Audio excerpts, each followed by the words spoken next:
He's been called a giant of Singapore's tech industry, the original technopreneur, and investor interest in Sim Wong Hoo's creative tech has been piqued since his sudden passing on January the 4th. Shares rose 25% in the immediate aftermath of the news, but some market watchers say investors may be feeding into sentimentality and speculation rather than looking at creative's balance books. I think it's a lot of hope and hype, mainly because Sim Wong Hoo has been at the helm. He's been the board chairman, he's been a CEO for very, very long, and the stock has been languishing. So I believe that investors are coming in right now hoping that now that the shares may be up on the block, there could be a new buyer coming in. They'll be injecting new ideas, as well as bringing in a new direction for the company.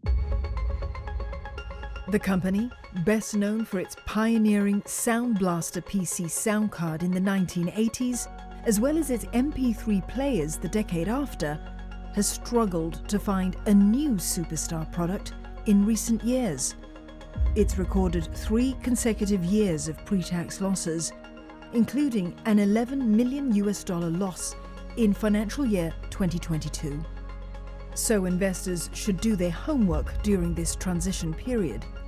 After this spike, it is trading, at a premium to its book value, and this book value continues to decline if nothing happens. There's no new changes, or there's no injection of new exciting businesses or products coming through. Investors are now watching out for news of a succession plan. Creative says it's unable to provide any comment while it works on the leadership transition, a process generally made more challenging when a dominant leader of a company suddenly passes on or leaves. This is the big problem, right? When the tallest tree in the forest falls, then what happens? Everybody else is a shrub compared to that. I think there's a few questions here.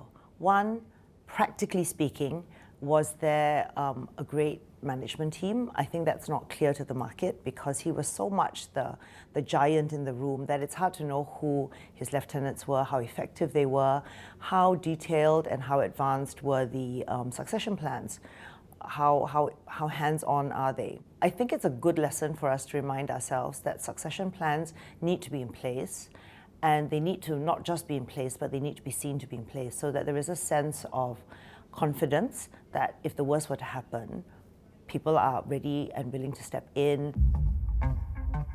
The new leadership will have to prove to the market that it has the chops to steer the company back to profitability in an increasingly challenging business environment. If you look at the most recent annual report, they have been talking about diversification, moving into Internet of Things and into the elder care segment in terms of electronics products, right? They talk about, so they have been already thinking about diversifying. I think they will really, I guess the board will have to look at its strategy again at this point in terms of where the future should be. I do feel that there is a lot of scope for the management team and the board to step up and say, this is our game plan, this is what we're doing. It may not have been made known to everybody before, but we do have a plan in place. Even if the future is uncertain for now, market watchers agree that Mr. Sim has left a legacy for other startups to aspire towards. Creative technology is really the first tech startup in Singapore, right? So, and I think that's one thing, right? He was really the founder of the first global tech startup that we have. I think it's really